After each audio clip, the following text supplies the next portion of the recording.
عزيزي المواطن، عزيزتي المواطنة، حقك تعرف حقك. حقك في خطط تطوير جديدة. حقك في إنتاج تيار جديد. حقك في شبكات نقل جديدة. حقك في خدمات جديدة. حقك في تسهيل احتياجاتك. حقك في عدادات حديثة. حقك في طرق سداد سهل. حقك في الإبلاغ عن الأعطال والإهمال والسرقات. حقك في فترة سماح لتقنين أوضاعك.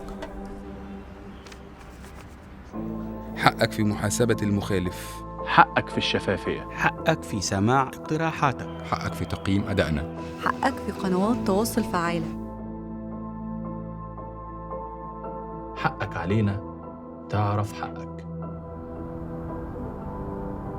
وزارة الكهرباء والطاقة المتجددة، حقك علينا تيار جديد.